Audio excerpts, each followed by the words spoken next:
Study IQ IAS, अब तैयारी हुई affordable. Everything is set from our and.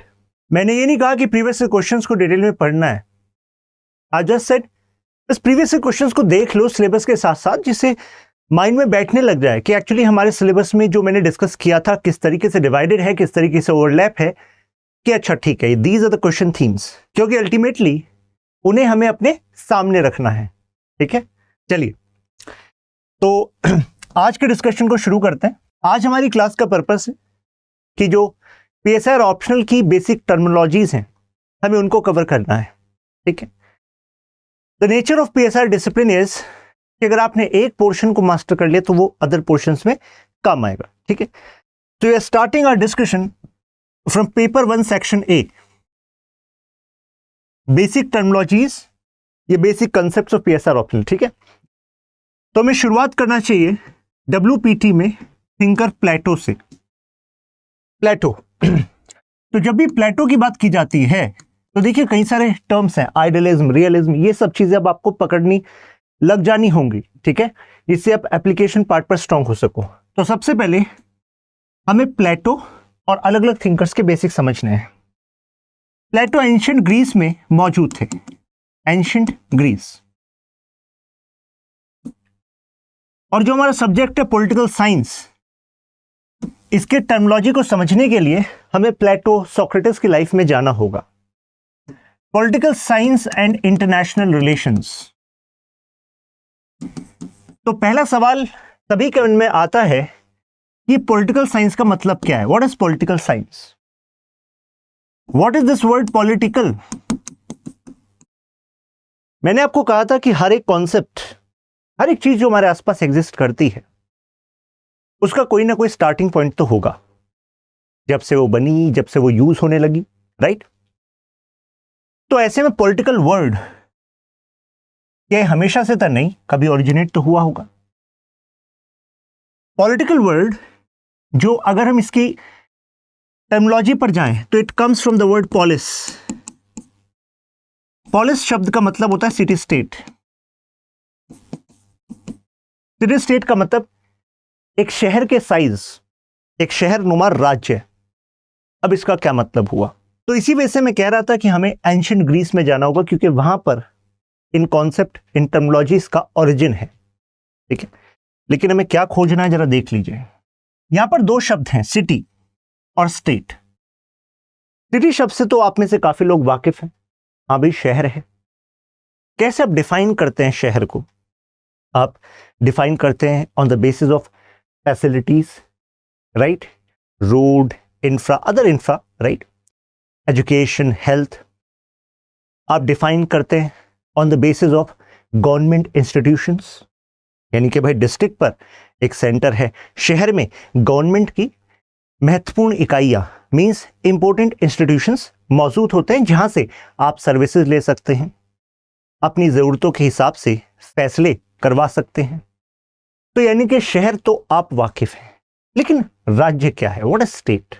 तो चलिए एक ऐसे समय की बात करते हैं जब ये स्टेट, गवर्नमेंट ऐसा कुछ नहीं होता होगा, क्योंकि मैंने कहा अगर कुछ भी होता है तो कहीं ना कहीं एक ऐसा समय भी होगा जहां पर वो ना होता होगा। भाई ये जैसे ये बोर्ड है, अगर ये बोर्ड आज एग्जिस्ट करता है तो कोई एक ऐसा भी समय होगा ना जब ये बोर्ड नहीं होता होगा।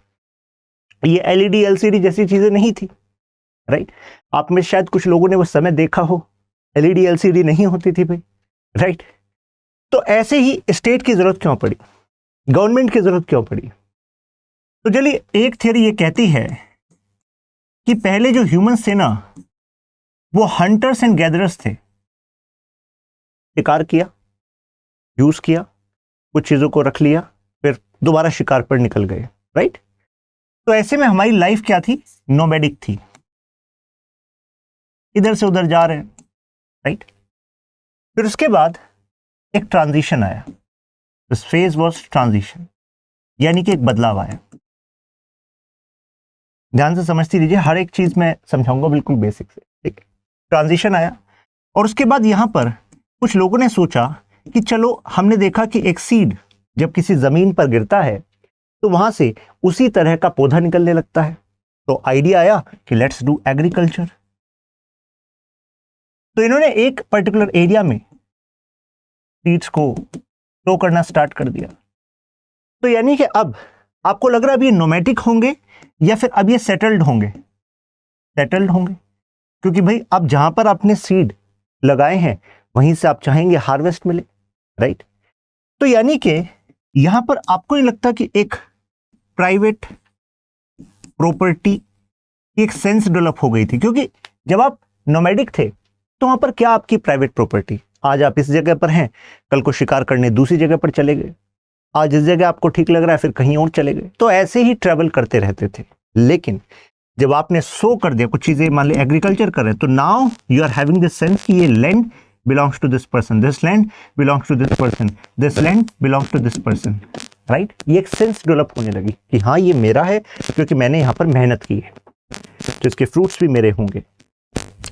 अब क्या आपको लगता है ट्रांजिशन में समाज में हर एक व्यक्ति पर एक ही तरह का प्रभाव होता है? Do you think everyone has same impact? नहीं, कई सारे ऐसे लोग भी होंगे जो अभी भी हंटर्स एंड गैदरर्स होंगे, राइट? कई ऐसे लोग होंगे उनको लग रहा होगा क्या बकवास है ये सेटल लाइफ जीना, व्हाट इज दिस, वो आराम फरमा रहे हैं। उनको लग रहा है कि when final fruits are going to be there, right? तो ऐसे में ये क्या करेंगे, इनके हार्वेस्ट को ले लेंगे, क्योंकि इनको पता था कि अभी तक तो बस ऐसा ही चलता है, राइट? तो ऐसे में जब इनको लगेगा कि इन्होंने मेहनत की and someone has taken the benefit, now this concept कि हाँ ये मेरी संपत्ति है, this land belongs to me, ये और ज्यादा मजबूत हो जाएगी, right? We were talking about कि कैसे इवोल्यूशन हुआ of this word political science, ठीक है? तो मैं रिपीट कर रहा हूं, ठीक है? क्लियर आपको हो जाना चाहिए। मैंने बताया, देखो यहां पर वर्ड है पॉलिटिकल, ठीक है?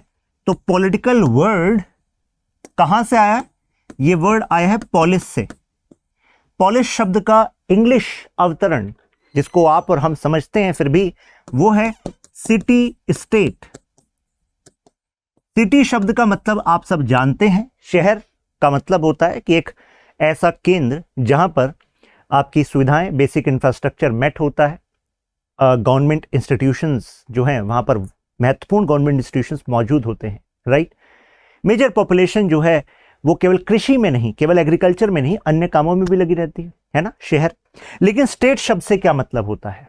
स्टेट शब्द से यहां पर मतलब होता है कि शहर के स्तर पर ही सरकार है, वो अपने आप में एक अलग आइडेंटिटी है। एंशिएंट ग्रीस जिसके मैं बात कर रहा हूं, अभी मैं वो स्टोरी पर जाता हूं जो मैं आपको बता रहा था। प्राचीन ग्रीस में क्या होता था, जहां से हमारे पॉलिटिकल साइंस के आइडियाज इमर्ज होते हैं, कि वहां पर शहर के स्तर पर ही सोवरेनिटी होती थी सरकार के पास। इसका मतलब है कि जैसे आप किस किस शहर से बिलोंग करते हैं, आप में से कई नॉर्थ के कई शहरों से होंगे, साउथ के शहरों से होंगे, ईस्ट वेस्ट, राइट? लेकिन आपको पता है कि हमारे देश में जो सॉवरन है वो इंडिया है, राइट? इंडिया इज सॉवरन, हमारा प्रियम्बल कहता है, right? We the people of India give ourselves, right? solemnly resolved to give ourselves क्या? sovereign, socialist, secular, democratic republic। तो यानी कि हमारा जो केंद्र के स्तर पर जो सरकार है वो संप्रभु है, यानी कि अल्टीमेट पावर उसके पास है, means that is not bound by any external और internal influence while taking decision about our future of those people who live in this territory, who are citizens, right? तो यानी कि sovereignty lies at the level of centre, right? लेकिन उस समय पर क्या होता था, जो सोवरेनिटी होती थी ना, वो एक शहर के स्तर पर होती थी। आप सोच कर देखिए उस समय एंशिएंट ग्रीस कैसा दिखता था, उसके आसपास के एरियाज, यूरोप कैसा दिखता था। यूरोप में बहुत सारे छोटे छोटे छोटे छोटे आपके सिटी स्टेट होते थे। आज वो कई सारे सिटी स्टेट मिलकर देश भी बन गए हैं। जैसे कि इटली, आप सब इटली से वाकिफ हैं, इटालियन पिज्जा आप में से कई लोगों का फेवरेट होगा, राइट? लेकिन अगर हम इटली के इतिहास में जाते हैं तो वहां पर हमें इटली की जगह मिलते हैं छोटे छोटे सिटी स्टेट, फ्लोरेंस, मिलान, पेपल स्टेट। तो मैं कह रहा था कि जैसे जहां पर आप आज इटली देखते हैं तो वहां पर छोटे छोटे सिटी स्टेट होते थे, जैसे कि फ्लोरेंस। तो फ्लोरेंस की अपनी एक सरकार है जो किसी और बाहरी या आंतरिक ताकत से, मींस इंटरनल एक्सटर्नल इन्फ्लुएंस से नहीं चलती थी, राइट? जैसे कि देश के स्तर पर हम अपनी आइडेंटिटी को टॉप मोस्ट मानते हैं, ऐसी फ्लोरेंस के लोग फ्लोरेंशियन आइडेंटिटी को टॉप मोस्ट मानते थे, है ना यूनिक चीज कि पहले छोटे छोटे स्तर पर ही सॉवरन गवर्नमेंट होती थी कि भाई सारी पावर उसके पास है। शहर की लड़ाइयां भी शहर से शहर में हो रही हैं एक तरीके से, एथेंस और स्पार्टा में लड़ाई चल रही थी, राइट। अभी हम उसके बारे में बात करेंगे। तो अब ये तो हुई शहर और राज्य के बारे में बेसिक बात। मैं आपको बताना चाह रहा था कि स्टेट का कंसेप्ट आया कहां से। तो मैंने कहा कि पहले हम हंटर्स एंड गैदरर्स थे। हंटर्स एंड गैदरर्स का मतलब है कि हम नोमैडिक थे, इधर से उधर। We used to travel for our for our needs, right. उसके बाद एक ट्रांजिशन हुआ और ट्रांजिशन में हमने एग्रीकल्चर को अपनाया। ट्रांजिशन का मतलब होता है बदलाव। हर एक समाज हर एक समय पर ट्रांजिशन से गुजरता ही है, राइट। और हमने अब एग्रीकल्चर शुरू कर दी थी। लेकिन अगर आप खुद ही सोचिए कि अगर गवर्नमेंट रूल बनाने वाला, रूल इंप्लीमेंट करने वाला, फिर उस कोई आपको न्याय देने वाला था ही नहीं, there was no government at that point of time, we were hunters and gatherers. तो ऐसे में अगर कोई व्यक्ति जो कि ये काम नहीं कर रहा and they actually grab some benefits out of the hard work which was done by these two fellows, तो क्या इनके पास कोई अदालत है? नहीं। क्या उनके पास कोई पुलिस है? नहीं।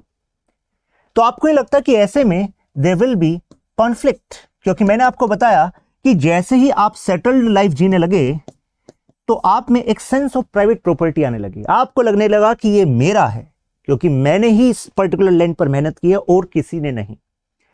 लेकिन कोई रूल बनाने वाला था ही नहीं, कोई रूल थे नहीं। तो रूल भी इवॉल्व होते हैं हमारी जरूरतों के हिसाब से। कॉन्फ्लिक्ट की सिचुएशन आएगी। आज इन्होंने इनका सामान लिया, for example these are two students from Ravinder and Deepak and Tanu Dixit has taken up, मतलब कुछ जो बेनिफिट जो है तनु लेकर चली गई हैं। तो देयर विल बी कॉन्फ्लिक्ट। आगे हो सकता है कि रविंदर और इनका कॉन्फ्लिक्ट हो जाए और ज्यादा बढ़ जाए, right. So there will be life will be short. किसी का कुछ नहीं पता कौन किसको खत्म कर दे, राइट।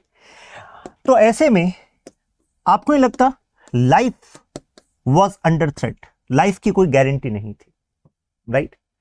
प्रॉपर्टी की कोई गारंटी नहीं थी। जो आप मेहनत कर रहे हैं और आप कह रहे हैं कि ये मेरा है, उसकी कोई गारंटी नहीं है कि वो आपका ही रहेगा।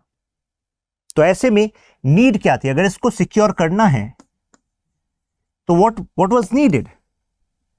नीड ये हुई कि अब सब लोग इकट्ठे हुए। ये एक थ्योरी है कि सब लोग इकट्ठे हुए होंगे और उन्होंने एक किसी डॉक्यूमेंट पर या एक कोई फैसला लिया होगा कि ठीक है, हम सब ये मानते हैं कि हम सब एक गवर्नमेंट बना देते हैं, हमसे एक स्टेट बना देते हैं। स्टेट और गवर्नमेंट शब्द में भी आपको भी भेद पता लगेगा। हम सब एक स्टेट बना देते हैं। स्टेट का मतलब होगा कि एक पर्टिकुलर टेरिटरी, इस पर्टिकुलर टेरिटरी में इन लोगों के लिए, पर्टिकुलर टेरिटरी है इन लोगों के लिए, यहां पर एक सरकार होगी और यह सरकार पूरी तरीके से सॉवरन होगी। आप मुझे बताइए, स्टेट जो है वो एरिया वाइज डिफर करती है कि नहीं करती है? जैसे कि इंडिया एक स्टेट है तो इंडिया की जो पावर है वो इंडिया की टेरिटरी में चलती है। इंडिया का जो प्राइम रिस्पॉन्सिबिलिटी वो इंडिया की पॉपुलेशन के लिए है। इंडिया की जो गवर्नमेंट है एक पर्टिकुलर कि भाई गवर्नमेंट में प्राइम मिनिस्टर होंगे जी, प्रेसिडेंट होंगे जी, काउंसिल ऑफ मिनिस्टर, ये मिनिस्टर होंगे जी, राइट। और यहां पर गवर्नमेंट सॉवरन है, यानी कि ऐसा तो नहीं है कि भारत के लिए कानून बनाने से पहले इंडियन गवर्नमेंट को यूएस से पूछना पड़ता हो या ब्रिटेन से पूछना पड़ता हो, ऐसा तो नहीं है। Means we are sovereign, right.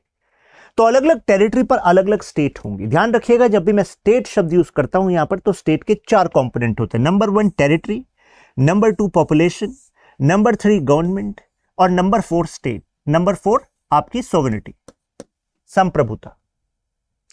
यानी कि अगर मैं कहूं कि government is one element of the definition of state और कॉन्सेप्ट ऑफ स्टेट, तो स्टेटमेंट ट्रू होगी कि फॉल्स होगी? अगर ये कहा जाए कि जो गवर्नमेंट है वो स्टेट की परिभाषा का एक एलिमेंट है, तो स्टेटमेंट ट्रू होगी कि फॉल्स होगी? बिल्कुल भाई ट्रू होगी, राइट। यहां से यूपीएससी ने प्रीलिम्स में भी एक क्वेश्चन पूछा था इससे पिछले साल। देखिएगा प्रीलिम्स में स्टेट की डेफिनेशन पर क्वेश्चन। तो स्टेट के 4 एलिमेंट होते हैं। This is the modern definition of state, right.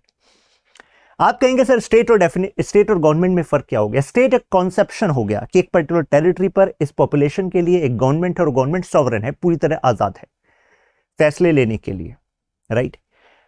State का जो कॉन्सेप्ट है वो आप कह सकते हैं इंटेंजिबल है, मींस आप छू नहीं सकते स्टेट को, क्योंकि state is a conception. But government is tangible, means you can touch government, there are government offices, there are government functionaries, right? तो गवर्नमेंट टेंजिबल है, yes, this is government. You can see prime minister, chief minister, district magistrate, these all of these offices are what manifestation of government. कि ये government है. State एक concept है जिसमें 4 element है, right? तो ऐसे में स्टेट इवॉल्व हुआ. इन सब लोगों ने अपनी मर्जी से स्टेट बनाया और कहा कि हम जो भी स्टेट के रूल होंगे, मीन स्टेट के पास क्या क्या फंक्शन होंगे, रूल मेकिंग. तो उन्होंने माना कि जो भी स्टेट रूल बनाएगी, we are going to follow those rules. ठीक है, तो ये हर किसी पर लागू होगा. और स्टेट के पास रूल्स को इंप्लीमेंट करने की भी पावर होगी, जिसको हम क्या कहते हैं, एग्जीक्यूटिव कहते हैं. आज के समय पर रूल मेकिंग के लिए हम वर्ड यूज करते हैं लेजिस्लेचर. लेजिस्लेचर सरकार का वो अंग होता है जहां पर कानून बनाए जाते हैं. For example, our parliament core function is to make rules. Rule implementation, इसको हम कहते हैं एग्जीक्यूटिव. जैसे कि ministers, departments, executive, right? And there should be third one also, to adjudicate disputes. Adjudicate disputes का मतलब होता है टू सॉल्व डिस्प्यूट. यानी कि हम यहां पर कह सकते हैं we are talking about judiciary. यानी कि जो रूल्स बनाए गए, उन रूल्स को अगर कोई तोड़े तो ऐसे में पनिशमेंट करने का जो पावर है वो भी स्टेट के पास होनी चाहिए. क्योंकि आप सबको पता है, जब तक पनिशमेंट नहीं मिलेगा तो आप सोच सकते हो कि यहां पर ये सिक्योरिटी होगी.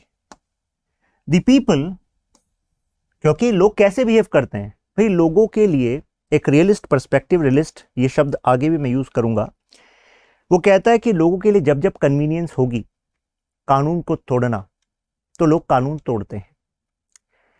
तो इसी वजह से हमें पनिशमेंट की पावर भी देनी पड़ेगी, राइट? कानून बनाओ तो उसमें पनिशमेंट के बारे में बताओ, एग्जीक्यूटिव उसको इंप्लीमेंट करे. और अगर कोई कॉन्फ्लिक्ट है कि भाई क्या पनिशमेंट देना चाहिए, तो there should be judiciary to do that.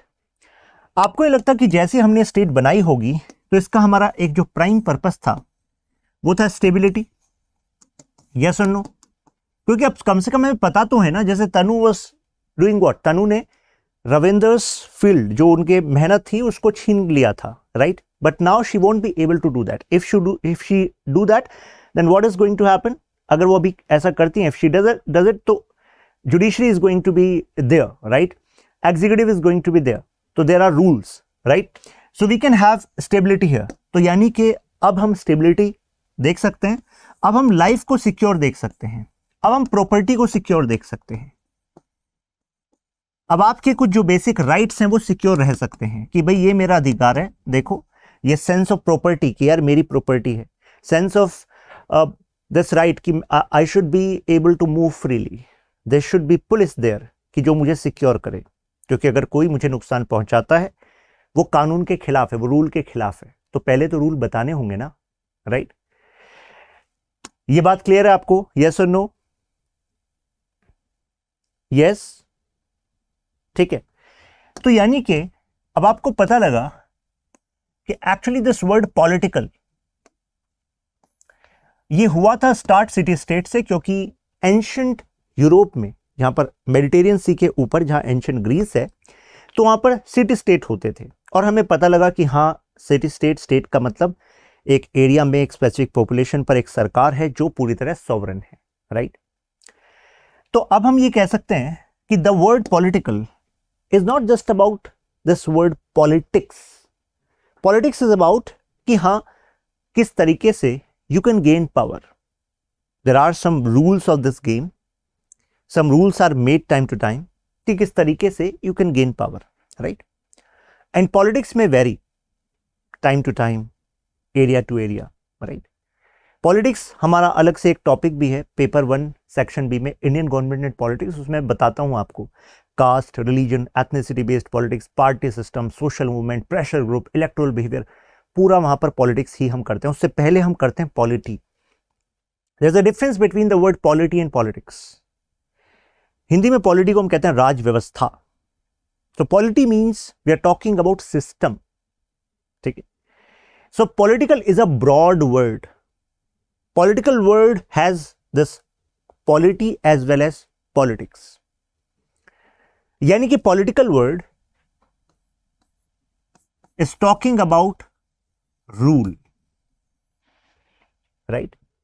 Is talking about ways to govern, ways to govern, किसी एरिया पर शासन करना। तो शासन किया कैसे जाता है? What should be the ways to rule a particular area? All of that comes under the word political. But I said there's a difference between the word polity and politics. क्या डिफरेंस है? दोबारा बताता हूं detail में। Polity is about the system, जैसे Indian political system, India में political का कौन सा part? System. System for example, system word का मतलब ही क्या होता है? For example you know about digestive system, respiratory system. The very definition of word system is कि सिस्टम में कुछ एलिमेंट्स होते हैं, हर एक एलिमेंट का कोई फंक्शन होता है और ये रिलेटेड होते हैं एक दूसरे से through some predetermined ways. For example, भाई आप इनहेल करते हैं तो ऐसा तो नहीं है कि आप में से कुछ लोगों में किडनी फंक्शन करने लगती हो, मतलब ऐसा तो नहीं, इनहेल करते हैं सो जो फंक्शन लंग्स का है, आप में से कुछ लोगों के बॉडी में वो काम एक्चुअली किडनी करती हो, ऐसा तो नहीं है। When we inhale, then it is connected to our lungs. Lungs को फंक्शन करना होगा, right? Elements, for example, आपकी nasal cavity एलिमेंट है, उसका एक और इसका एक फंक्शन है। कोविड के दौरान आप में से कई लोगों ने रेस्पिरेटरी फंक्शन के बारे में शायद काफी ज्यादा पढ़ा हो, क्योंकि कोविड इंपैक्ट किस पर करा था? लंग्स पर करा था। So you have read about bronchitis, you have read about alveoli, you have read about how oxygen actually, वैसे तो आपने बेसिक ये सब स्कूल में पढ़ा ही होगा, लेकिन इस दौरान आपने काफ़ी ज़्यादा अवेयर हो गए थे कि अच्छा ये ऑक्सीजन कन्वर्ट होती है कार्बन डाइऑक्साइड में। मेरा बताने का मतलब ये है कि एलिमेंट्स हैं, right?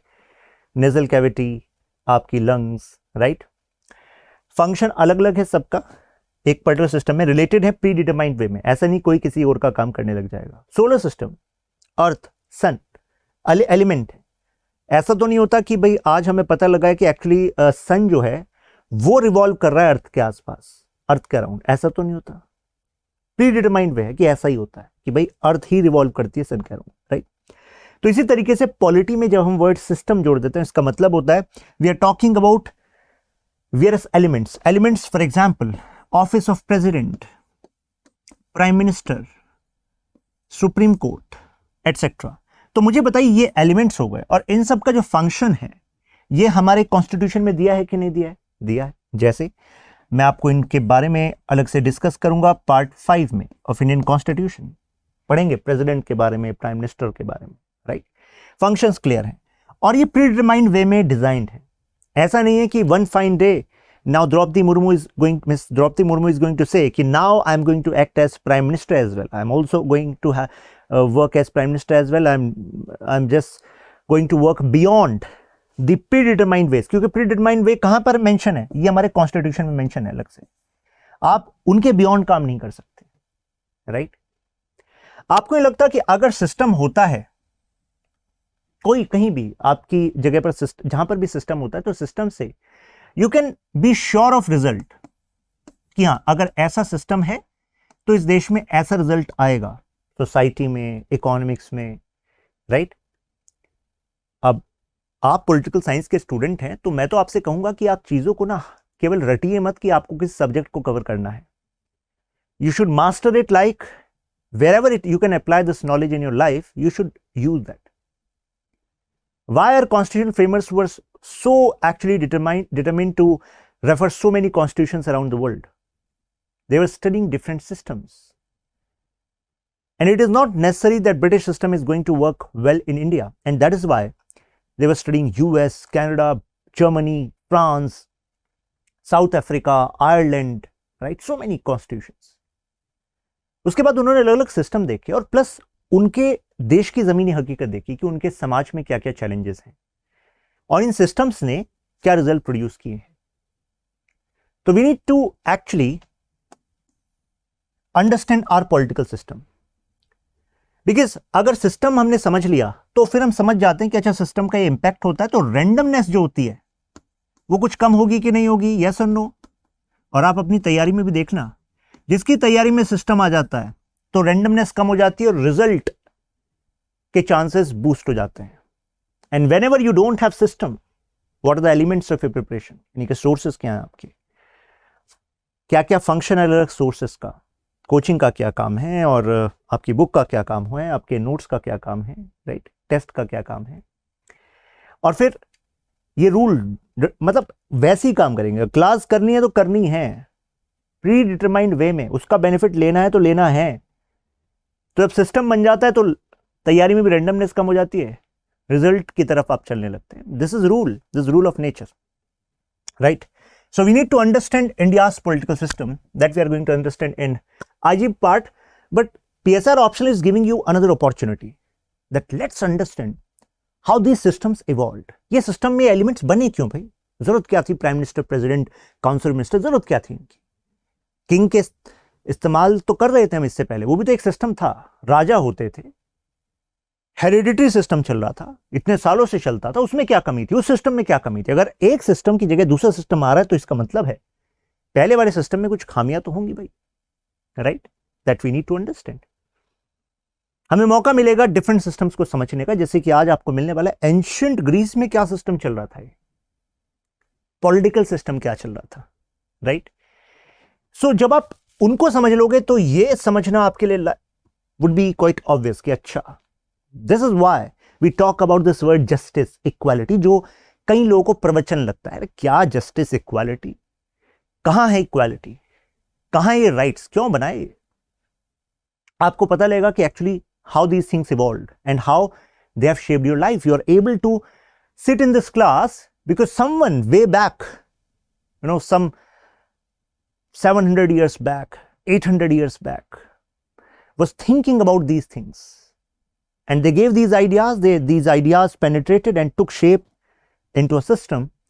And that's why we are sitting here. Humanity has not evolved just by some invention. Actually, these inventions could actually expand into the lives of humans because there were some political ideas which were supporting these technologies, which were giving access to the people कि हाँ आप ऐसा कर सकते हो। Example ले लीजिए आप, जैसे कि आज हम जिस समय में जी रहे हैं उस समय में स्लेवरी को प्रोहिबिट माना जाता है, slavery is prohibited, right. But ancient time में स्लेवरी वाज जस्टिफाइड, सही है स्लेवरी। अब स्लेवरी को एबलिश करने का किसी ने आइडिया दिया तो उसमें से कई लोग जो स्लेव बनते बच गए, तो उनमें से कितने लोगों ने इनोवेशन किया, मेडिकल साइंस में, फिजिक्स में, कितने सारे एरियाज में, राइट। कितने लोग बड़े ब्यूरोक्रेट्स बन गए, पॉलिटिशियंस बन गए, कंट्रीब्यूट किया उन्होंने, और उसके बाद इंपैक्ट किस पर पड़ा, हम पर भी पड़ा, right. So abolishing slavery is a political idea because it has something to do with rule, कि ये रूल होना चाहिए नहीं होना चाहिए। And believe me, it can not be done just by giving a random thought. Many nations were able to abolish slavery because this idea was backed by some concrete arguments. And these concrete arguments were quite convincing and satisfying the need of coming generation. That is why the new generation accepted that. नई generation ने उसको accept इसलिए किया क्योंकि वो idea, political idea बड़ा concrete था। हमें पॉलिटिकल साइंस में हर एक कॉन्सेप्ट, हर एक आइडिया के उन कॉन्क्रीट आर्गुमेंट्स को पकड़ना है।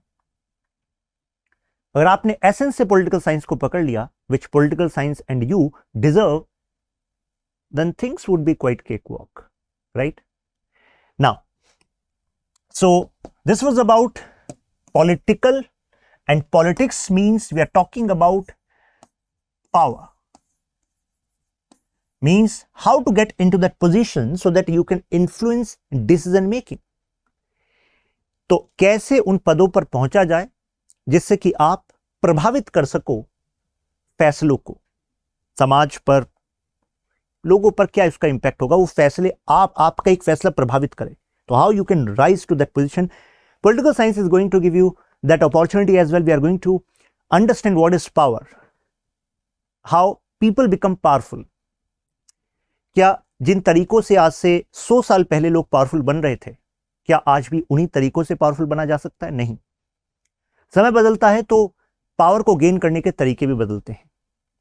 We are going to understand the theoretical perspective, elitist theory क्या कहती है, पोलियार्की क्या कहती है, डिबेट क्या है, हम सब कुछ समझेंगे, हम स्कॉलर्स को भी जानेंगे, ठीक है, क्योंकि उसी के थ्रू आपको मार्क्स कमाने हैं, right. It is not like कि ठीक है हमने समझ लिया, हम अपने विचारों को प्रदर्शित करेंगे, नहीं, आपके विचारों के प्रदर्शन से आपको टॉप स्कोर नहीं मिलेगा, और यहां पर हमारा ऑब्जेक्टिव क्या है, हमें स्कोर करना है, राइट।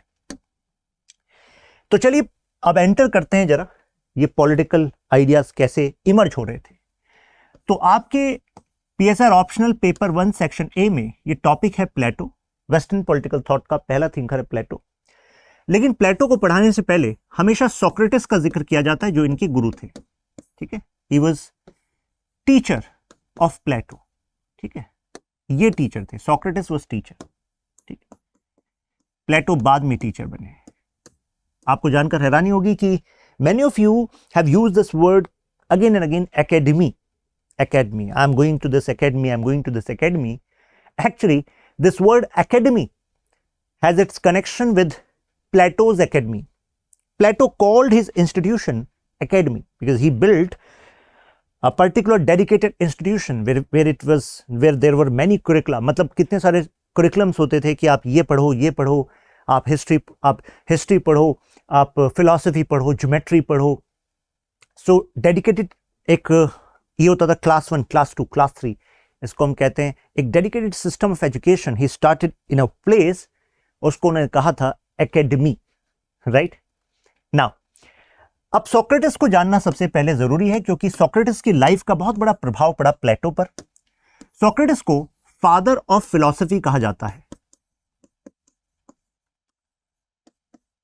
इट इज कंटेस्टेड दो, कहा जाता है भाई तुम ही कैसे फादर ऑफ फिलॉसफी हो गए, ठीक है, लेकिन जो एंशिएंट वेस्टर्न ट्रेडिशन है, जो वेस्टर्न ट्रेडिशन है, वो इनको फादर ऑफ फिलॉसफी कहता है। प्लेटो को फादर ऑफ पॉलिटिकल फिलॉसफी कहा जाता है, पॉलिटिकल फिलॉसफी। और मैं आपको बताऊं, ऐसे एरो लगा लीजिए और ज्यादा आसान हो जाएगा समझना आपको, कि सोक्रेटिस के स्टूडेंट थे प्लेटो, और प्लेटो के स्टूडेंट हुए एरिस्टोटल। एरिस्टोटल के स्टूडेंट हुए थे अलेक्जेंडर द ग्रेट। सिकंदर की कहानियां तो आपने सुनी होंगी, मैसेडोनिया, राइट। तो जो सिकंदर यहां तक आ गए थे, पोरस के साथ जंग सुना होगा आपने, राइट। तो एरिस्टोटल उनके गुरु थे। एरिस्टोटल को कहा जाता है फादर ऑफ पॉलिटिकल साइंस। तो यानी कि आपका जो सब्जेक्ट है वो है political science and international relations, तो पॉलिटिकल साइंस के फादर एरिस्टोटल को कहा जाता है, ठीक है। अब जरा ये वर्ड देखिए कैसे इवॉल्व हो रहा है, फिलॉसफी, पॉलिटिकल साइंस। तो यानी कि पॉलिटिकल फिलॉसफी और पॉलिटिकल साइंस में कुछ फर्क तो होगा, राइट। तो चलिए सबसे पहले फिलॉसफी से इसका फिलॉसफी का ऑपरेशन कर लेते हैं। फिलॉसफी है क्या? सोक्रेटिस के बारे में जानिए। सोक्रेटिस के बारे में कहा जाता है ही वाज अ स्टोन मैसन, मतलब मूर्तिकार होते हैं ना, पत्थर पे चोट मार मार के मूर्ति बनाते हैं। सो एक बार ये वहां पर जिस टाइम ये ग्रीस में थे, तो वहां पर ग्रीस माइथोलॉजी में जो गॉड्स हैं उनको फॉलो किया जाता था।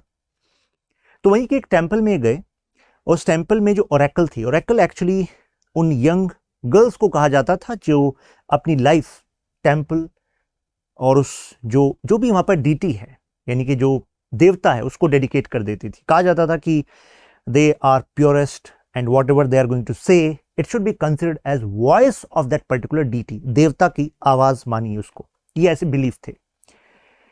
तो उन्होंने कहा कि सोक्रेटिस को कि भाई तुम wisest man of the world हो, दुनिया के सबसे बुद्धिमान व्यक्ति हो। सोक्रेटिस हालांकि कहते थे कि नहीं, मुझे लगता है कि मैं इग्नोरेंट हूं, और कोई भी व्यक्ति जो अपने आप को सबसे ज्यादा बुद्धिमान मान ले, तो समझ लो कि एक बात प्रूव है कि वो बुद्धिमान नहीं है, कोई हो या ना हो, राइट।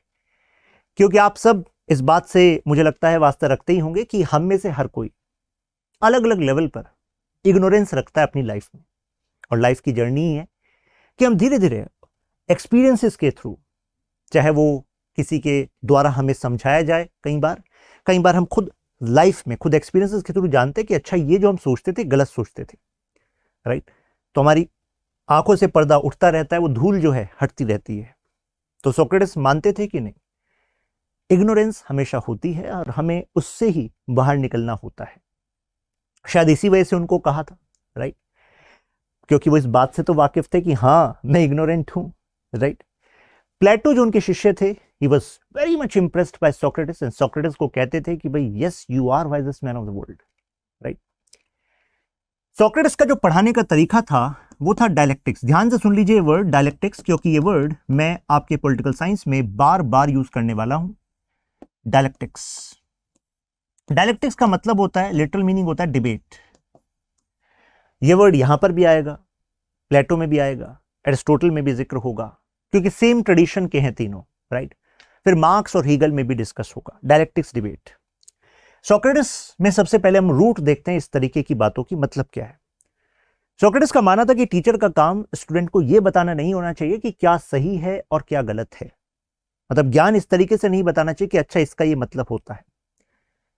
उनका मानना था कि टीचर का काम है कि कुछ सवाल अपने स्टूडेंट्स के मन में डाले जाएं और फिर उनको शेप किया जाए, फिर वो वाद विवाद करें, डिबेट करें स्टूडेंट्स की, नहीं हमें लगता है कि इस सवाल का जवाब ये होना चाहिए, फिर दूसरा स्टूडेंट कहे कि नहीं ये कैसे हो सकता है, देखो ये तो इस वजह से गलत है, तो वो कहे कि हाँ हाँ मैं एग्री करता हूं भाई, यानी कि ये हो सकता है। फिर टीचर बीच में कहे बेटा तुम दोनों ही अभी पूरी तरह सुलझाए नहीं हो इस पहेली को, देखो ये भी तो हो सकता है। फिर कहें कि yes job is still left, फिर वो खुद लग जाए सोचने में, समझने में, चीजों को पढ़ने में।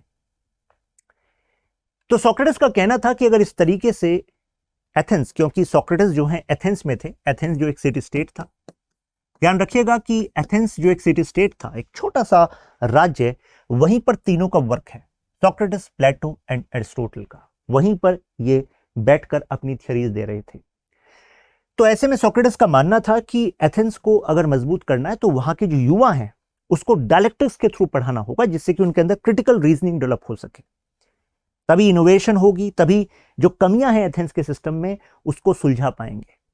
अगर केवल हमने उनको बताया कि नहीं बेटा ये होता है सिस्टम, ये लिखा हुआ है हमारे एथेंस के कॉन्स्टिट्यूशन में, ऐसा है, ऐसे ही चलता है, तो ऐसे में सुधार कहां पाएंगे, वो तो सिस्टम का केवल एक पार्ट बन जाएंगे, डिजीज वहीं की वहीं होगी।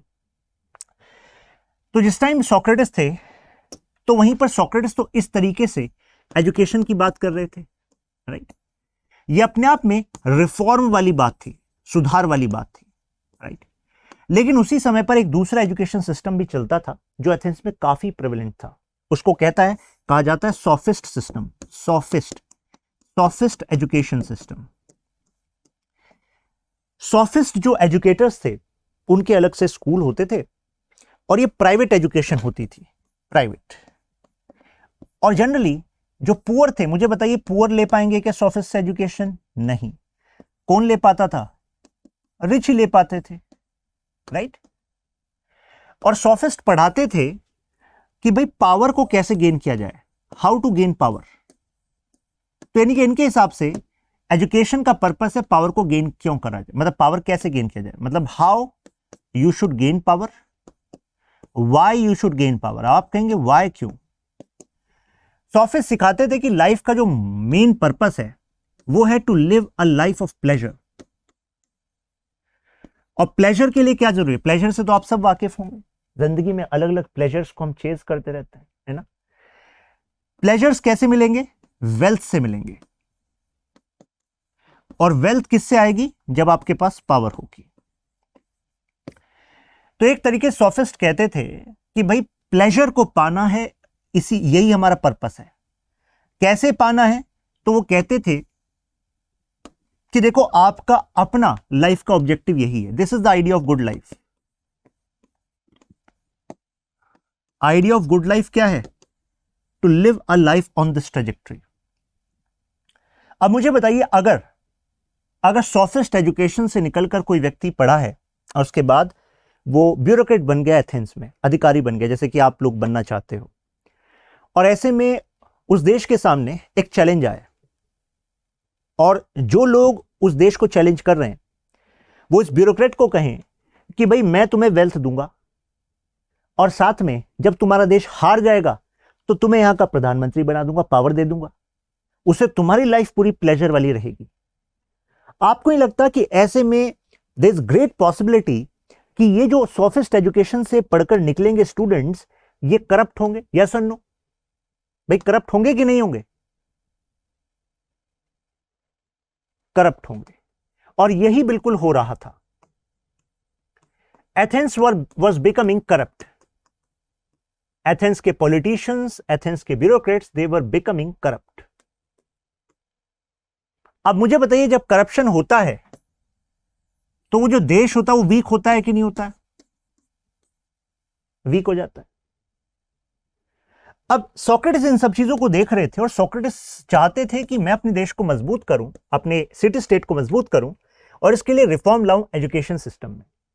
लेकिन जब सोक्रेटिस ऐसा सिखाने लगे लोगों, अपने बच्चों को, स्टूडेंट्स को, कि चैलेंज करो चीजों को, तो अब वहां पर कई लोगों को ये बहुत बुरी लगने लगी कि यानी कि ये तो खिलाफ कर रहे हैं हमारे यूथ को, देश के, यानी कि सिटी स्टेट के। तो ऐसे में एथेंस के जो लोग थे, जो सरकार थी वहां की, तो उन्होंने कहा कि चलो सोक्रेटिस पर आरोप लगाते हैं और सोक्रेटिस को सबके बीच में खड़ा करते हैं। At the time there was element of direct democracy in Athens. Element of direct democracy का मतलब कुछ लोग जिनके पास पैसा है, जो मास्टर क्लास से हैं, क्योंकि सोसाइटी दो तरीके से डिवाइडेड थी, एक मास्टर्स और स्लेव्स। तो यानी कि सिटीजन्स को एक तरीके से वहां पर मौका मिलता था कि आप किरदार निभाएंगे कि कोई व्यक्ति आरोपी है कि नहीं। बाकायदा डिस्कशन, डिबेट होगा, वो भी अपनी दलील रखेगा, आप भी दूसरे की भी दलील सुनना, और उसके बाद जनता का भी रोल होगा कि वो व्यक्ति वाकई दोषी है कि नहीं। सोक्रेटिस पर केस होता है, और केस में फाइनली जनता ये कहने लगती है कि वाकई सोक्रेटिस तो यूथ को करप्ट कर रहा है, सोक्रेटिस यूथ को करप्ट कर रहा है, इस पूरी पद्धति पर सवाल उठाकर, इस क्वेश्चन, इस पूरे सिस्टम पर सवाल उठाकर रेडिकलाइज कर रहा है, तो जबकि वो रिफॉर्म कर रहे थे। तो फाइनली सजा मिलती है कि आपको जहर का प्याला पीना पड़ेगा। उस दौरान ग्रीक माइथोलॉजी के हिसाब से वहां पर त्योहार का सीजन शुरू हो गया था, तो त्योहार में किसी को मारा नहीं जाता, तो इस वजह से उस समय सोक्रेटिस को जेल में रखा गया। ऐसे में सोक्रेटिस के जो स्टूडेंट्स थे, वन ऑफ देम वाज प्लेटो। तो प्लेटो बड़े ही प्रभावशाली परिवार से थे, पैसों से मैं बात करूं, हालांकि इनके जो फादर थे वो एक्सपायर हो गए थे, बट इनके जो मामा थे वो एथेंस की गवर्नमेंट में थे। और इनके और भी जो स्टूडेंट्स थे सोक्रेटिस के, तो उन सब ने मिलकर एक प्लानिंग बनाई कि हम सोक्रेटिस से मिलने जाएंगे, वो तो हमें अलाउ कर दिया जाएगा। और साथ में इन्होंने अलग से सिस्टम सेट कर दिया कि सोक्रेटिस से हम कहेंगे कि आप यहाँ से निकल जाइए, सुकरात से हम कहेंगे आप यहाँ से निकल जाइए, और इन्होंने पैसा वगैरह खिला दिया था, कई जगह पर इंतजाम कर दिया था कि भाई हमारे गुरु को आप इस देश से बाहर ले जाइए, सिटी स्टेट से बाहर ले जाइए, और ये कहीं बाहर जाकर रहेंगे, क्योंकि एथेंस अभी डिजर्व नहीं करता सोक्रेटिस जैसे व्यक्ति को, जो इतने ज्यादा भलाई की बात कर रहे हैं, बट ये लोग नहीं समझ पा रहे हैं। तो जब इनके शिष्यों ने इनसे बात कही कि भाई आप निकल जाइए, आपको अपनी जान देने की जरूरत नहीं है, ये गलत है जो आप पर आरोप लगा है, तो हमें पता आप सही हो, आपको पता आप सही हो, तो फिर आप निकल जाइए यहां से, एंड हमारे ही कुछ जानने वाले लोग हैं, वो आपको निकालने की पूरी तैयारी कर चुके हैं। सोक्रेटिस ने कहा नहीं, एंड दे वर सरप्राइज्ड, मतलब ये मरने के लिए तैयार है। सोक्रेटिस ने कहा कि नहीं, नहीं इस वजह से सोक्रेटिस ने कहा कि I believe in the political system of Athens, और इस वजह से क्योंकि मैं उस पॉलिटिकल सिस्टम का एक भाग हूं, तो बिलीव का मतलब ये नहीं है कि मैं ये सोचता हूं कि सब कुछ सही है। बिलीव का मतलब ये है कि मुझे बिलीफ है कि एथेंस बेहतर हो सकता है, और उसके लिए रिफॉर्म करने के लिए हमें प्रक्रिया के थ्रू जाना चाहिए, आवाज उठानी चाहिए। और उन्होंने कहा कि मैंने अपनी दलील रखी, आर्गुमेंट रखे लोगों के सामने, लेकिन मैं हार गया केस। तो यानी कि जो लॉ है एथेंस का, उसके हिसाब से तो मुझे जहर पीना चाहिए, I should drink the poison, right. तो उन्होंने कहा I will drink that. The reason is, अगर मैं आज निकल जाता हूं यहां से, तो एक्चुअली लोग जो मानते हैं मुझे, वो लॉ पर क्वेश्चन करने लगेंगे, और अगर लॉ पर क्वेश्चन करने लग गए तो मुझे बताइए, स्टेबिलिटी आती है, अनस्टेबिलिटी आती है ऐसी सोसाइटी में? स्टेबिलिटी आएगी कि अनस्टेबिलिटी आएगी? अनस्टेबिलिटी आएगी, मींस इनस्टेबिलिटी आएगी. So will see instability there, means there will be chaos, means स्थिति ऑफ कैओस हो सकती है आगे जाकर. सो उन्होंने कहा कि law should be given law should be given the topmost status. और अगर इसके बदले मेरी जान जा रही है तो जान इतनी बड़ी चीज नहीं, जितनी बड़ी स्थिरता है उससे तो कितने सारे लोगों का जीवन जुड़ा हुआ है.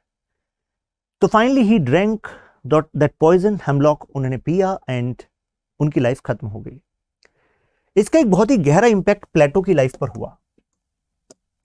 And that is why Plato was against the concept of democracy in his youth. और आप समझ सकते हैं वो क्यों डेमोक्रेसी के खिलाफ होंगे, क्योंकि उन्होंने देखा कि एथेंस में जब डेमोक्रेसी थी तो वो उस व्यक्ति की वैल्यू नहीं समझ पाए जो व्यक्ति रिफॉर्म कर रहा था, जो व्यक्ति लॉजिकल बात कर रहा था. तो एथेंस को लगता था कि people are ignorant and democracy is rule of ignorant, क्योंकि डेमोक्रेसी में क्या होता है, डेमोक्रेसी यानी कि लोगों का रूल. तो उनका मानना था कि इग्नोरेंट का रूल जो है वो कभी भी सिस्टम को बेटर कर ही नहीं सकता.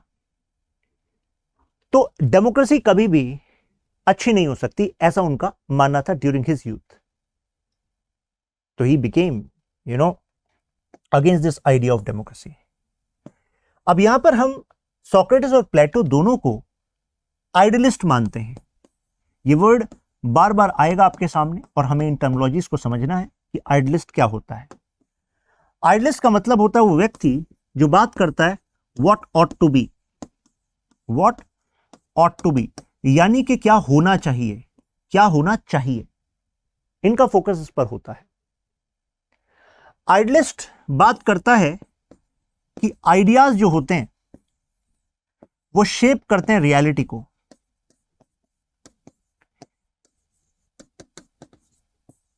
यानी कि source of reality is idea.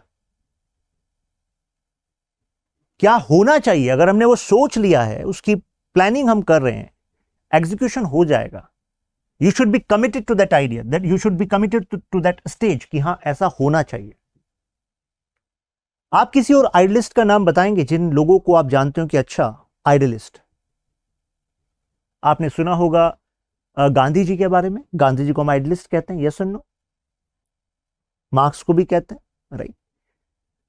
कितने सारे लोग आपने जाने हैं कि वो आइडियलिस्ट है. तो आइडियलिज्म का मतलब क्या होता है, व्हाट ऑट टू बी, क्या होना चाहिए, इनका फोकस उस पर होता है. इनका कहना है कि असली चीज आइडियाज हैं, यहीं से रियलिटी शेप होती है, वास्तविकता यहां से शेप होती है.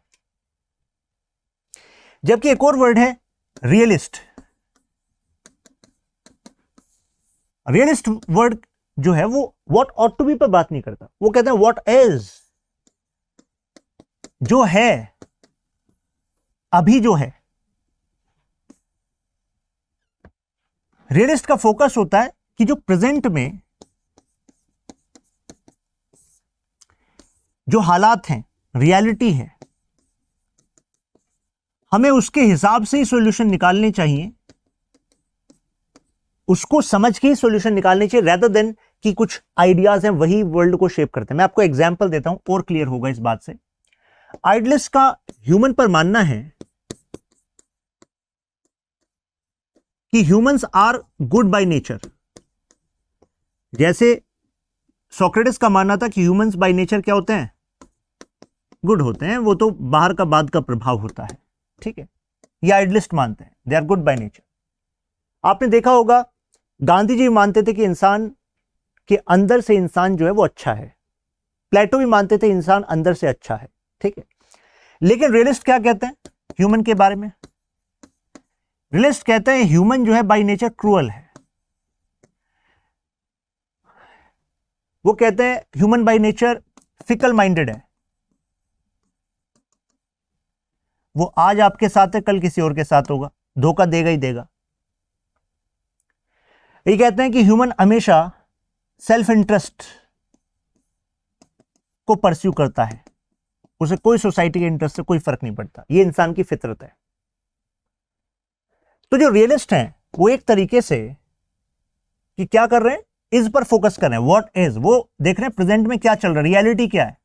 रियलिटी के हिसाब से सॉल्यूशन निकालने की बात करते हैं। अगर रियलिटी वो ऑब्जर्व करते हैं हमारे पास इंसान कैसे बिहेव कर रहे हैं, क्रूअल बिहेव कर रहे हैं, हमारे आसपास इंसान कैसे बिहेव कर रहे हैं, fickle minded, self interested behave कर रहे हैं, तो यानी कि हमें सॉल्यूशन भी ऐसे निकालना पड़ेगा। जैसे अगर ऐसे लोगों की फितरत है तो सॉल्यूशन भी क्या होना चाहिए, सीसीटीवी कैमरास होने चाहिए, सख्त कानून होना चाहिए, सख्त सजा होनी चाहिए, right. Realist perspective, right. Idealist perspective क्या कहता है कि आप कैमरा लगाकर, आप ये सब सख्त कानून बनाकर काफी हद तक प्रॉब्लम को टैकल तो कर लोगे, you will be able to suppress the symptoms, but you will not be able to resolve the root cause of that problem. Why people are acting cruel?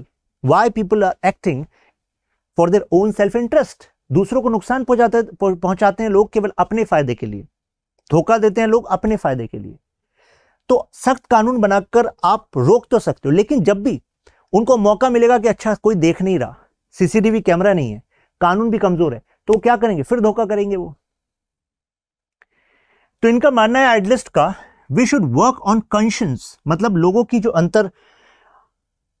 अंतरात्मा है वो अल्टीमेटली पवित्र है, गुड है। हमें लोगों को उनकी जो रियल एसेंस है उसको पहचानना सिखाना होगा। अगर लोगों ने अपने आप को जान लिया तो उसके बाद ये प्रॉब्लम तो रिजॉल्व हो ही जानी है। और तभी हम देखते हैं कि आइडियलिस्ट जो लोग होते हैं, they have very much, they are very, you can say optimistic about people. people are source of power, people are source of goodness, right? तो आप में से अपने आप को जरा कैटेगराइज करेंगे, आप में से कितने लोग अपने आप को आइडियलिस्ट मानते हैं, कितने रियलिस्ट मानते हैं? रियलिस्ट आइडियलिस्ट देख लें हमारी क्लास में लोग, ठीक है। सो वी हैव मिक्स, हमारे पास रियलिस्ट भी हैं, आइडियलिस्ट भी हैं, हमारे पास कुछ ऐसे भी लोग हैं वो कह रहे हैं, जैसे सुमन इज सेइंग कि इट डिपेंड्स, ठीक है। Ankur is saying I am realist like Chanakya. We are going to understand Chanakya Ankur, तब रिलेट करिएगा अपने आप को,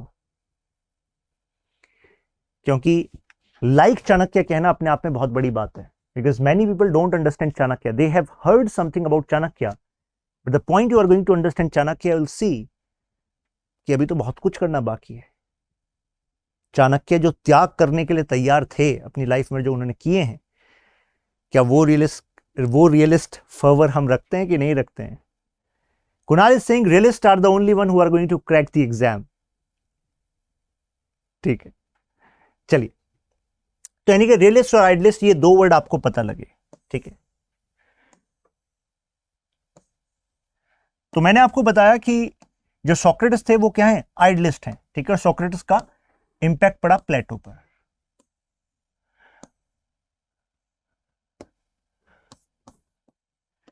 प्लेटो क्योंकि डेमोक्रेसी से आश्वस्त नहीं थे, means he was not in favour of democracy, so he said, क्योंकि लोग तो इग्नोरेंट हैं, people are ignorant.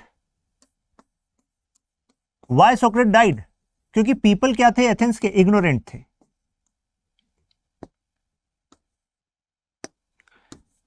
People were ignorant. तो ऐसे में प्लेटो को लगा कि अगर मुझे प्रॉब्लम को सॉल्व करना है तो सबसे पहले समझना होगा कि एथेंस की रूट प्रॉब्लम क्या है। प्लेटो ने अपने यंग एज में पेलोपोनेशियन वॉर को होते हुए देखा था। पेलोपोनेशियन वॉर था एथेंस और स्पार्टा के बीच में। एथेंस जहां से प्लेटो बिलोंग करते थे और स्पार्टा उसका पड़ोसी सिटी स्टेट था। आप में से कुछ लोगों ने एक हॉलीवुड मूवी देखी है 300, किंग लियोनार्डस, स्पार्टा, सुना आपने? यस नो देखिए, वही स्पार्टा की मैं बात कर रहा हूं, ठीक है। तो उसी स्पार्टा के बराबर में जो एथेंस था, वहां से सोक्रेटिस, प्लेटो और एरिस्टोटल बिलोंग करते थे, ठीक है। तो फाइनली स्पार्टा और एथेंस के युद्ध में हुआ क्या? Athens got defeated, Athens lost the war. और आपको नहीं लगता कि ये तो हमें प्रिडिक्शन लगी रही थी? कारण मैंने अभी बताया था कि देखो यहां पर क्या हुआ था, करप्शन की वजह से वीक हो गए थे लोग, करप्ट थे, और आपके ब्यूरोक्रेट्स करप्ट, पॉलिटिशियंस करप्ट, क्योंकि उनकी लाइफ का ऑब्जेक्टिव ही क्या था? प्लेजर। उनको सिखाया गया था ये चीज कि ऑब्जेक्टिव प्लेजर है, त्याग नहीं है बड़ी चीज, प्लेजर बड़ी चीज है। व्यक्ति का जो वैल्यू है वो उसके पास कितना पैसा है उससे पता लगती है। व्यक्ति की वैल्यू वो क्या क्या काम करता है, क्या कंट्रीब्यूट करता है सोसाइटी में, उससे नहीं पता लगती। देखिए, किसी भी समाज में अगर आपको जानना हो कि उस समाज कितने आगे तक जाएगा और समाज में क्या क्या कॉन्फ्लिक्ट होंगे, वो आप उस समाज के डोमिनेंट आइडियाज को समझकर, देखकर समझ सकते हो। किसी समाज में किस तरह के रोल मॉडल्स बनाए जाते हैं, आपको नहीं लगता it tells a lot about the youth and the future of that particular society? Yes और नो? अगर करप्ट, शैलो ऐसे लोगों को लोग आइडियल मान रहे हैं, तो इसका मतलब है कि उनका ट्रेजेक्टरी लाइफ की उसी तरफ है, राइट? तो वी कैन प्रिडिक्ट। सो अगर हमें कोर्स चेंज करना है किसी भी देश का, so we need to tweak the prominent ideals जो लोग चेज कर रहे हैं। तो हारे क्यों थे? वीकनेस थी। तो अब प्लेटो ने सोच लिया था कि मुझे एथेंस को आइडियल बनाना है, ideal state. I have to make Athens ideal state, आदर्श राज्य बनाकर छोड़ूंगा। और अगर आदर्श राज्य बनाकर छोड़ना है तो पीपल इग्नोरेंट हैं उससे रूल कराएं, ये ठीक नहीं है। आदर्श राज्य तभी बनेगा when a knowledgeable person is going to rule Athens, a person who is well versed in philosophy। क्योंकि फिलॉसफी, ऐसा उन्होंने इसलिए कहा क्योंकि फिलॉसफी का मतलब होता है you have much clarity about why things work, why things are this way। ये जिंदगी बनी क्यों है, तुम्हारा यहां पर्पस क्या है, क्या किस तरीके से चीजें होनी चाहिए, इस पर आइडियाज, मतलब the foundational ideas of life, its origin, its end, how, what are the factors which should be considered as important in your life, इस पर फिलॉसफी जो है वो प्रोमिनेंट आइडियाज आपको देती है। तो उनका मानना था कि फिलॉसफी में तो मास्टरी, अब कोई एकेडमिक मास्टरी की बात नहीं कर रहा, कितने सारे लोग फिलॉसफी को पढ़े रहते हैं और सबसे ज्यादा गलत काम वही करते हुए मिलेंगे आपको, राइट? हम केवल बात कर रहे हैं कि एक्चुअली उसने सही से एब्जॉर्ब किया हो फिलॉसफिकल विजडम को, तो वो व्यक्ति कम से कम इग्नोरेंट नहीं रहेगा। अब ऐसा क्यों? वो इसलिए कह रहे थे कि देखो, अगर कोई फिलॉसफी को जानता है तो ऐसे में कम से कम उसे ये पता है कि आइडिया ऑफ गुड लाइफ केवल प्लेजर नहीं है। प्लेजर तो क्षणिक होता है, अभी है कल नहीं होगा। और जिस भी चीज में आपको प्लेजर मिलता है तो आपको लगता है कि उस चीज में प्लेजर है, लेकिन वास्तविकता में कभी भी उस चीज में प्लेजर नहीं होता। प्लेजर कहीं और होता है। प्लेजर होता है आपके कंसेप्शन में अबाउट दैट थिंग। आप अपनी लाइफ से रिलेट करके देख लीजिए। आपने सोचा मुझे आईफोन 14 प्रो मैक्स चाहिए, तभी मेरी लाइफ में प्लेजर आएगा। You are chasing that. Once you get this, after 1 month आपको लगता है वो फोन आपको वही प्लेजर देता है? यस और नो? आपको अभी लग रहा है कि जब मेरे पास ऑडी होगी तो उसके बाद लाइफ में प्लेजर होगा। केवल ऑडी में प्लेजर नहीं है। Audi is going to give you a distinct experience, definitely, but the point is, source is not that. Source is your conception. A person may feel terrible while driving an Audi, right? So it means source of pleasure is in you, right? आप खुद ही सोचिए, आप में से कितने लोग जिस तरीके के मतलब आइडियल्स लगते हैं about best way of life, आपको नहीं लगता जो कई लोग जो उस वे ऑफ लाइफ को अचीव भी कर लेते हैं उसके बाद you see certain problems in their life. I am not saying कि you should not chase them, you should not actually you should not have them. I am saying you should have you should have connection to the real thing, and then whatever you are going to gain in life, you are not going to be dependent on those।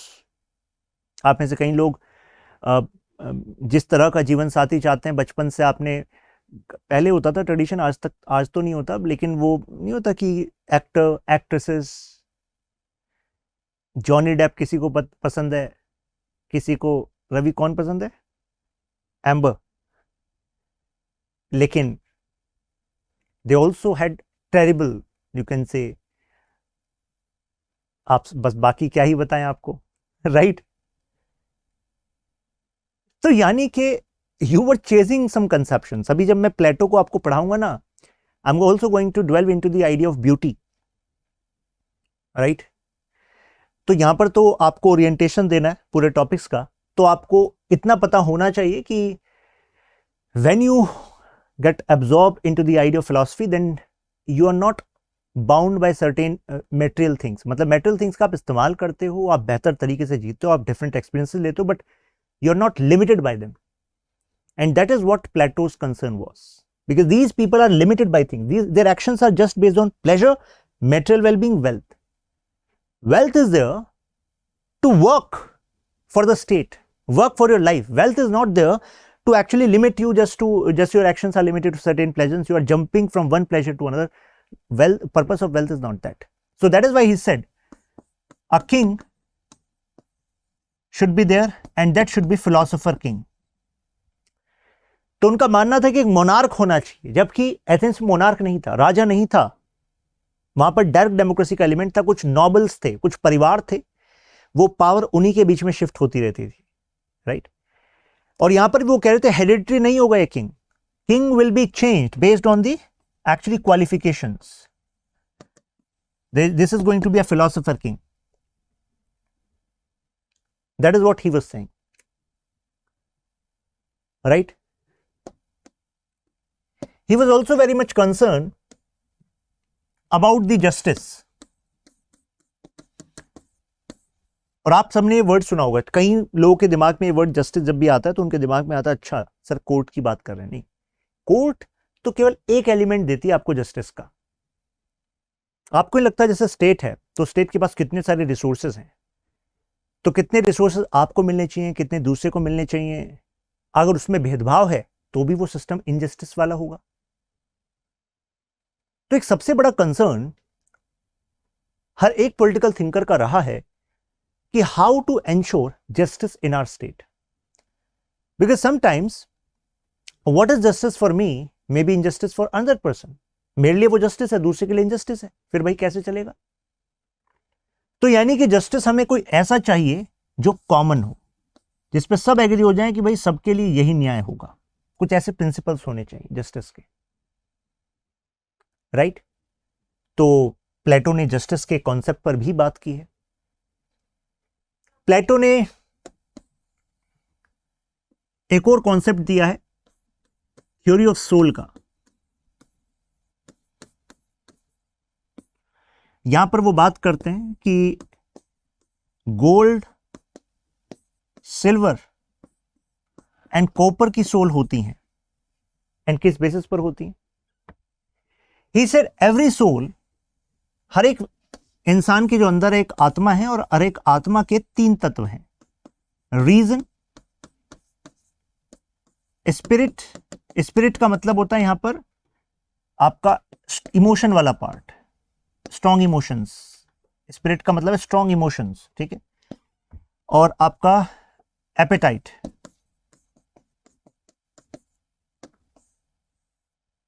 हर एक के अंदर ये तीनों element मौजूद हैं हम में से। अब इसको जानने से पहले इसको देखिए, reason, spirit, appetite. Reason word में कई बार यूज करने वाला हूं आगे के पॉलिटिकल साइंस में। रीजन का मतलब क्या होता है? लॉजिक, कि आप फैसला लेने से पहले लॉजिक लगाते हो। स्पिरिट का मतलब होता है स्ट्रॉन्ग इमोशंस में आप फैसला लेते हो। और एपेटाइट का मतलब होता है कि आप अपने प्लेजर, लस्ट, इसके आधार पर मेजरली आप फैसला लेते हो, ठीक है। तो RSA, ये 3 एलिमेंट है आपके, RSA, हर किसी के अंदर ये एलिमेंट मौजूद है, प्रोपोर्शन अलग अलग है, राइट। अब मुझे बताइए, अगर किसी को ब्यूरोक्रेट बनना है, क्योंकि ये बता रहे थे कि किसको फिलोसोफर किंग बनना है, किसको मतलब सोल्जर बनना है, तो उसका आइडिया दे रहे थे कि इस तरीके से जस्टिस आएगा सोसाइटी में। अभी कनेक्ट हो जाएगा सब आपको। तो मुझे बताइए, अगर आपको, जैसे आप डीएम बनना है, डीएम बने आप, तो वो कह रहे हैं आपके अंदर तीनों एलिमेंट हैं, और आपका मान लीजिए सबसे स्ट्रॉन्ग एलिमेंट है स्पिरिट। इमोशन के आधार पर आप आपके एक्शंस बहुत ज्यादा स्ट्रेंथ रखते हैं। आपको क्या लगता है कि आप फिट हो for ruling positions if your strongest part is emotion? नहीं ना? अच्छा, अगर आपका एपिटाइट सबसे ज्यादा स्ट्रॉन्ग पार्ट है तो फिट हो, तो फिर तो करप्ट हो जाओगे, क्योंकि एपिटाइट, लस्ट, प्लेजर के चक्कर में करप्शन होगा। तो यानी कि आपका सबसे स्ट्रॉन्गेस्ट पार्ट, जिसके अंदर सबसे स्ट्रॉन्गेस्ट पार्ट है रीजन, दोनों पार्ट होंगे, हर किसी के अंदर तीनों एलिमेंट है, लेकिन सबसे स्ट्रॉन्ग पार्ट जिसके अंदर रीजन है, वो व्यक्ति बना हुआ है रूल करने के लिए, उसको रूलिंग क्लास में जाना चाहिए। ठीक है, क्योंकि रूल वही करना चाहिए जिसके अंदर लॉजिक है, वो इमोशंस में ना बहे, वो लस्ट में ना बहे। इनका भी इस्तेमाल है, जब जिनके अंदर स्पिरिट है उनको गार्जियन बनना चाहिए, यानी कि सोल्जर बनना चाहिए। जिनके अंदर एपेटाइट है, लस्ट है ज्यादा, जिनके अंदर ये है, तो उनको प्रोड्यूसर बनना चाहिए, यानी कि उनको ट्रेड में जाना चाहिए, क्योंकि भाई उनके अंदर पैसे की लस्ट है, वो अच्छे बिजनेसमैन बन जाएंगे कि भाई हमें और ज्यादा पैसा चाहिए, और ज्यादा पैसा चाहिए, कमाओ पैसा, बनाओ चीजें, लोगों को, आप जैसे लोगों की भी जरूरत है, तभी तो नए नए प्रोडक्ट्स आएंगे हमारे यहाँ, राइट। तो यानी कि वो कहते हैं जिसके अंदर रीजन सबसे ज्यादा है वो गोल्ड की सोल है, जिसके अंदर रीजन सबसे प्रोमिनेंट वो गोल्ड की सोल है, और वो रूल करने के लिए बना है। जिसके अंदर आपका स्पिरिट है, ऐसे सिल्वर, ऐसे स्पिरिट, वो सोल्जर बनने के लिए सबसे फिट है, क्योंकि सोल्जर्स में इमोशंस होना जरूरी है। भारत माता की, बोलो भाई जय, बोल नहीं रहे, बताइए, स्पिरिट की कमी है तुम में। तो कहने का मतलब यह है कि उनके अंदर लड़ने की भावना से इमोशन जब कनेक्ट हो जाते हैं, then actually you are able to do things which your land deserves. तो we need those people as well, right. Now copper वाले लोग, यानी कि एक एपेटाइट है, राइट, तो they are fit for producer.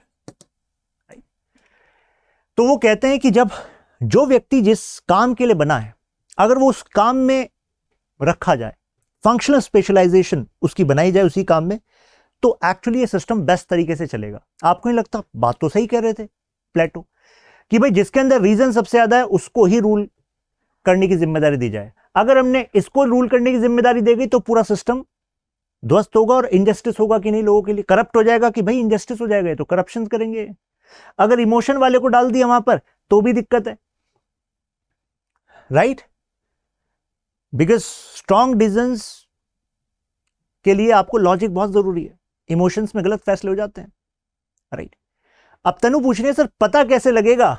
इसी के लिए उन्होंने दी है अपनी थ्योरी ऑफ एजुकेशन, और एजुकेशन में अलग अलग लेवल पर स्क्रीनिंग होंगी, और स्क्रीनिंग से एनालाइज किया जाएगा कि तीनों में से व्यक्ति किस चीज के लिए बना है।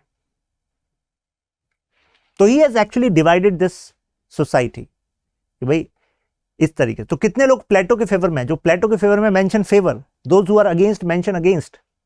Okay, so many students are in favour. कल को जब मैं शुरुआत करूंगा तो इसको क्रिटिक को करके, और फिर मैं अदर जो कीवर्ड्स हैं उसको वीव करते हुए आगे बढ़ूंगा। आज की हमारी क्लास का पर्पस था बेस आइडियाज आपको और क्लियर होने लगे। उम्मीद करता हूं कि आज जितना भी हमने डिस्कशन किया उससे आपको क्लैरिटी मिली होगी, right. So we are declaring this session complete here. Harpreet is saying मुझे लग रहा है कि मैं कॉपर में आती हूँ। हरप्रीत, कितने सारे लोग अगर ईमानदारी से बताएंगे तो बताएंगे कि हाँ वो भी कॉपर में ही आते हैं, ठीक है, और वो PSIR की जर्नी में कोशिश करेंगे कि रीजन में आने लग जाएं, ठीक है। चलिए, तो let's meet in another class, ठीक है। ख्याल रखिए, और सिलेबस को और प्रीवियस ईयर क्वेश्चंस को प्लीज रीड करिएगा, ठीक है। ओके। स्टडी IQ IAS, अब तैयारी हुई अफोर्डेबल।